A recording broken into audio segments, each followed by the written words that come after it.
Hello, and welcome to another episode of my Singularity Let's Play. This is Northstar. Hope you folks are well. Just dipping into the exploration of the deep event here. Deep oceans. I do like this one. It doesn't seem to be as fierce competition. Deep sea life, it's called. As some of them, and I often get through the whole thing before it times out. Still with the little cats. Cat-like nanobots.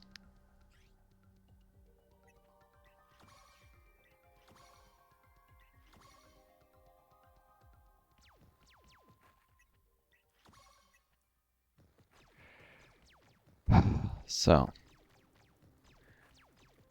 I was saying, I hope you folks are well. Hope you've been taking care of each other, being kind to yourselves. As of I currently speak, it is just the day before Trump's fascist military parade that he's disguising as supposedly being about the anniversary of the U.S. Army. I strongly suspect this may be one of the last days of democracy left in the U.S. I would have told you even a week ago that it was going to take years to get to this point, but it seems an awful lot like Trump is trying to find an excuse to declare martial law to end democracy. And let me be clear, if it happens, it'll be his fault. It'll be entirely pre-planned, no matter what it looks like. It will be fascism. Not just authoritarianism, but fascism. It's wrapped up in ethno-nationalist ideology with this idea of national strength and toxic masculinity. I mean, that's fascism. Very much fascism. And the U.S. is sliding that way. People say we sleepwalk into it, but that's nonsense. What is true is a substantial fraction of Americans are living in right-wing bubbles where they refuse to see any news outside of that. I would know my brother's mother-in-law is a great example of that. She refuses to watch anything but like Fox News and further right channels and hear anything anyone has tried to say to break into her bubble repeatedly, including myself, because since she's the mother of my brother's wife, I do see her fairly often. So she comes to mind in particular, but there's these people all around. And what's always common is even if they seem like nice people, they refuse to see things that would challenge a worldview, that would challenge a system that works their benefit. Very often, like she's living very comfortably under the current system and sees left-wing protest as a threat to her white privilege, even if she won't say as much. And so she won't watch news that's outside of her bubble. And there's people like this everywhere. It's on them. They are what was called people like this who blindly support the system, the swine in Nazi Germany. People who blindly support the Nazis and then claimed later, oh, they didn't know better. No, they didn't want to know better. But it's also on Trump. It's on the fascists more than anyone, of course. The people who are actively plotting to end democracy, and maybe it won't happen this soon. But no, as of the time of this recording, it was a very real possibility. Trump had been threatening martial law in states across the country. And if he doesn't carry through on his threats, even if he, quote, chickens out, as some really toxic right-wingers who want to see him carry through these threats may call it. He even came up with a dumb name for it, Taco. Trump always chickens out, though that's referring to tariffs, but it could also screw those people. Ending democracy is something that people should chicken out of. They should not be ending it. But what is clear is that many Americans are going to need to see absolutely shocking things to realize that the system they've been supporting all this time, that it was the villain of history. That they are the baddies. Just like the people who support the Nazi regime or Mussolini, they are the baddies. I wish YouTube would give me a real audience so people would hear me saying this. It's determined to get pitiful numbers of impressions to my channel and pitiful numbers of views follow from pitiful numbers of impressions. YouTube has it out for channels like mine. Maybe not as bad as some social media platforms like Reddit, which are absolutely controlled by fascists at this point. People, deep state people who want to see an end to democracy. There was an article a while back about Jessica Ashew, for instance, who is involved in planning things like the structuring of the puppet government in Iraq after the illegal U.S. invasion and connected to Israel, a lot of other things, and she ended up on in the highest ranks of Reddit's corporate bureaucracy.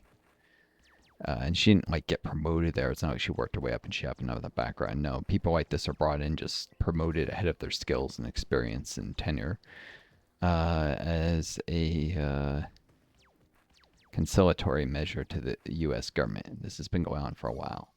The takeover of social media companies. It's ironic that YouTube may be one of the least bad.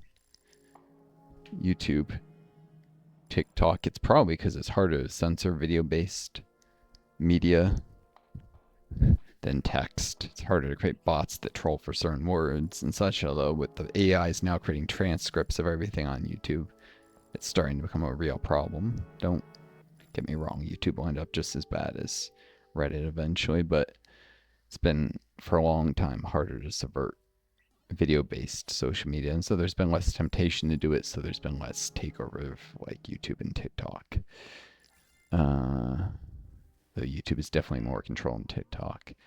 Hence the attempts at the TikTok ban before, because TikTok was proving itself too independent from the U.S. government's effort to control what Americans see and hear and think.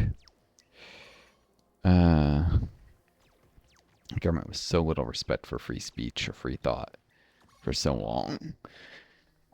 Fascism is just the final step for a system like that, for the bastards in power.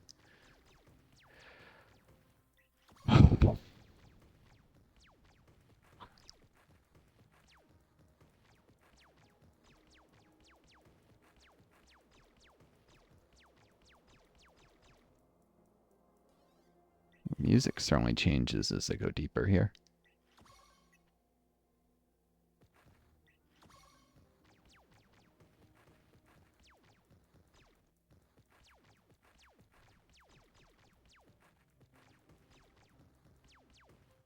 I'm gonna have to do something about this ridiculous sound effect. This is actually annoying me, and it's gotta be annoying you guys. Sound like lasers shooting. Wonder how I changed that.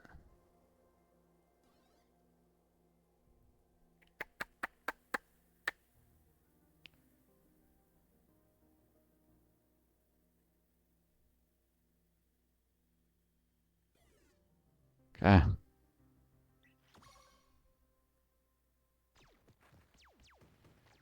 I don't see anything. There's gotta be a setting somewhere.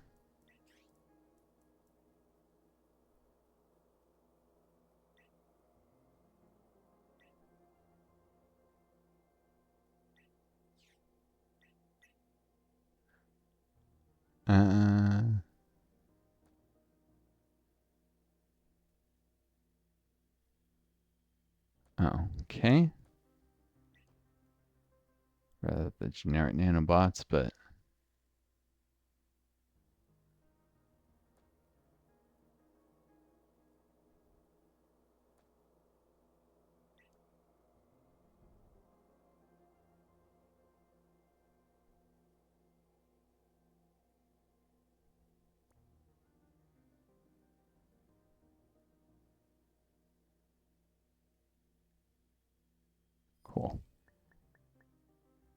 There we go.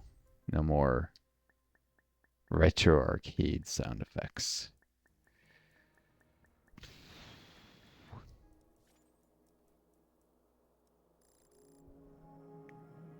All right, I'm going to do a couple more of these 1 minute rush things, and then I probably should move on to other videos. It's been a while since I've done Wildermyth.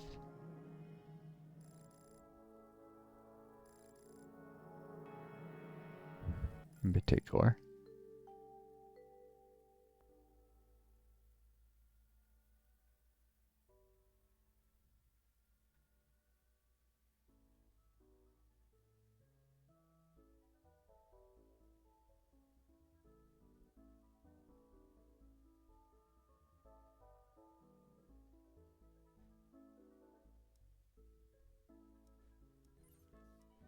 Someday they'll be redoing the simulation leveling system, whatever. That meta progression. This game. That'll be interesting. I'm not particularly fond of the way it works. How ridiculously long it takes to reach the highest level things like the neutrino expansion.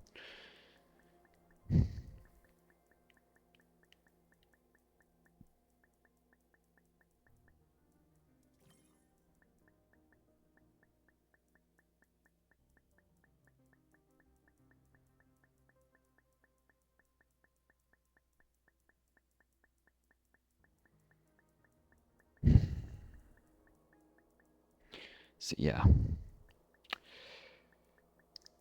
The pretense of democracy might end soon in the United States, but democracy in truth has already died. The will of ordinary Americans no longer determines the political direction of the United States. The system is controlled by a handful of billionaires who buy politicians with their limited campaign contributions, limited spending through super PACs and all that nonsense. And the voting patterns of politicians do very much, in fact, reflect the views of billionaires and not at all the views of ordinary Americans. So, that's not democracy. It's not democracy at all. Democracy is supposed to be rule of, by, and for the people. Well, give me a second, guys. All right, back. Sending some people a message. Might be pausing again for another one, but I guess I can do a couple more of these. Where was I? I'm sure some people have heard about it to death at this point, but maybe not actually looked at it themselves. There was a MIT Princeton study on the voting patterns of American politicians and the views of ordinary Americans versus the top 10% of the population and wealth versus the interests of business groups. Showed unequivocally America is a plutocratic oligarchy. That's only the views of the top 10% that have any influence on politicians and what they do. And probably if they'd narrowed it down further, they would have found top 1%. But you have to understand, studies like this tend to be conservative. They want to make sure they find something interesting, so it would have been harder to prove that the views of the top 1% dominate if there was any correlation at all with the 9% below them. It would have been like wider confidence intervals. They wanted to be absolutely certain that they could prove something, so they went with a relatively safer assumption and were proven correct that yes, only the top 10% their views matter, and most likely it's only the top 1% or 0.1% who really matter within that subset. Because, of course, top 10% encompasses the top 1%. I'm sure you all know. Same standard was also, the same statistical method was applied to Germany, which was also found to fail this test and be a plutocratic oligarchy as well, although it failed by less. It was less clearly so, which makes sense. Germany is a little more egalitarian than the United States. There's a little more left of democracy in it, but it also fails and is probably, with all the fear mongering over terrorism there, and um, possibly, who knows, maybe the German intelligence services are doing false flag attacks or funding these terrorist groups so that they can use it as an excuse to expand the surveillance state, just like some people have theorized similar things about Islamic terrorism, and the US doing the Patriot Act and all that stuff. Maybe that's true, maybe it's not. But they're certainly taking advantage of the situation to move Germany towards fascism, and they're just at an earlier stage in the same process of degeneration. Of course, Germany going fascist is very scary because of its history, but the US is a lot more dangerous to the world despite that, because it's a much bigger, more powerful country. And it'll get there first, which will make countries like Germany do even worse because they'll be able to rely on Big Brother or Uncle Sam to not be overpressured into returning to democracy by countries that have retained democracy as their system. Uh,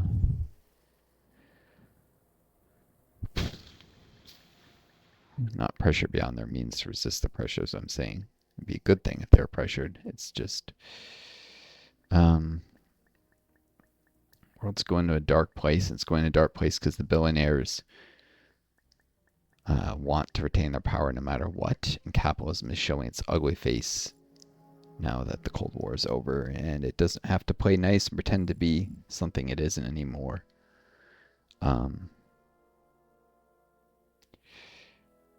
And I know people wanted to say the same, oh, the Soviets are playing nice during the Cold War. There's very little reason to believe that. The things are worst about the Soviet Union, like the secret police having excessive power, it's hard to imagine being much worse. Whereas the things that were good about them, like free healthcare, housing, education, those things likely would not have been undone. There's no reason to think so. And the idea that there was a tiny steps at the top of an immense luxury while everyone else wasn't is not substantiated by facts. People will say, oh, like some of the ruling elites had access to public pools. There were actually public pools set up all over across many areas in the Soviet Union, not just limited to ruling elites. That was a common, I mean, people talk about like spas type treatment essentially, but there were spas like that in some of the better areas like Chernobyl, which, yeah, Chernobyl, of course, ended up a nuclear disaster, but it was being built as a model city with a higher standard of living than almost anywhere else in the Soviet Union had ever had, except for, yeah, some of the areas right around the administrative complexes in Moscow had very nice facilities, but Chernobyl was supposed to be even better. And it was for nuclear scientists and engineers. So, yeah, it's not just any ordinary people. The people who were going to live there were a particularly important group. And then a nuclear disaster, of course, made the area unlivable. So they never got to show off their new model city powered by what they called clean, green, nuclear power. Sound familiar? They're still nuclear libertarians. These is like, if we just invest in nuclear power. First of all, even if we invest in nuclear power, we'd still be a oppressive hierarchical society where the poor are homeless and many people can't get health care. And second, even if we somehow built a more equal society using it, could end up just like Chernobyl. In order to attain such high living standards for the new city, the Soviets made safety sacrifices in how they ran the nuclear power plants. You have to do the same in the US because nuclear power with all the safety regulations in place is very expensive. The only way you get it to be cheap is these nuclear fanboys imagine is by cutting safety standards, at which point there is a real risk of meltdown. There isn't a high risk with the current strict safety standards, but you can't afford it with the current safety standards. It's actually far more expensive than wind or solar, even with energy storage taken into account. Now, part of that is the cost of construction delays due to protests, but if you keep safety standards in place and keep the permitting process in place and don't have say, a fascist government that ignores protest, you're going to see those construction delays every time you try and do a nuclear power plant. That's inevitable. There are always going to be people who are opposed to it because their fears are quite legitimate that even if things are safe enough now, all that has to happen is the safety standards have to get relaxed at some point in the future, and then it's not safe anymore. And the nuclear industry would probably love for the safety standards to be relaxed, increase their profit margin, up until that kills enthusiasm for their industry again, perhaps, from another major disaster. But they know those things are still can take decades to occur, even if you use nuclear power on a very widespread scale. So, um, the meantime to have happen isn't particularly short, to say the least, even with lax safety standards on a meltdown. But and yes, stuff like coal produces pollution all the time, but we at least know how to deal with that kind of pollution, and there's ways to bioremediate the heavily contaminated sites. It's very, very difficult to clean up nuclear radiation. Yeah, I'm not strictly against nuclear power, but it should be used not for civilian power, and we shouldn't really be using it for military. We should be saving it for space exploration, somewhere where there really is no alternative sometimes. Um, Nuclear power is the only thing that will ever get humanity to Alpha Centauri, for instance, which this isn't just the sci-fi bullshit of I play the game Alpha Centauri and you think, oh, you play less of that. No. Project Orion, pulsed thermonuclear device is basically small thermonuclear bombs, which, by the way, use a fission device, so uranium and stuff, or plutonium, in order to set off a fusion reaction, which is the majority of the explosive power. One of the innovations of it was very small thermonuclear devices that had a relatively low percentage of fissile material versus fusion material, and they were shaped charges that would be mass produced on top of that. In fact, this technology was considered so dangerous that to this day it's still classified how to actually build those because of the obvious weapons implications. And this is part of why JFK actually shut down the Project Orion, because he was worried that it was too dangerous. The technology could be misused for weaponry and it would lead the world to a very bad place. So we shut down the project. But it is the only technology that we have any indication we could actually do that would be able to get humanity to another star system. And so that requires an immense amount of fissile material. We still need a generation ship. We're talking something that would get to like 1% of the speed of light, which means like a 30-year voyage to Alpha Centauri or longer, since it would take time to accelerate and slow down. So a 50-year voyage, which is, even without cryosleep bullshit, that's doable with a few generations on one ship. You'd have problems with cancer and birth defects, I'm sure, in space. They could have rotating habitation modules to reverse some of the reduce some of the effects, but some of the risks. But even if there were a lot of individuals afflicted by health problems, if some fragment of humanity was healthy when the ship arrived at Alpha Centauri, or even if their genetics were intact, but they all had health problems, as long as they could bear normal kids on the surface of some planet there, which is not going to be like in the Alpha Centauri game. It'd probably be like living on the moon, which is why we should probably get used to colonizing the moon and Mars first, because any other stars are likely not to have anything any more habitable than that. But you can live on the moon and Mars in like pressurized domes. It's difficult, but becomes more feasible the more we advance industrial automation technology. The fewer people it takes to get a given amount of work done, because it's really just we know how to make stuff that can survive those environments. It just takes a lot of labor, and you need to be able to run industries to make those components on site without taking more labor to sustain those industries than is available on the colonies. So enough automation and you can do it is the point. AI could make that much easier if we don't cause a meltdown in society first with mass unemployment. I think I've said before, AI is not necessarily the problem. The problem is that capitalism cannot use AI responsibly, especially the kind of fascist police states that the United States might be turning into in much of the world. These countries have very little concern for the well-being of ordinary people. Um, if, on the other hand, you had a socialist system where people owned the factories, farms, mines, banks, office buildings, etc., by way of workers' cooperatives or local ownership, that is not nationalized businesses, but businesses are owned by the town that they're in. Sometimes nationalized businesses with really big stuff like electric grids that span across whole, regions.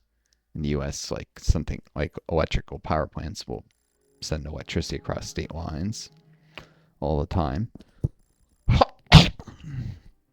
But yeah, if you had something like that, then the reduced need for labor could just mean um, shorter work hours expected of each employee, or it could mean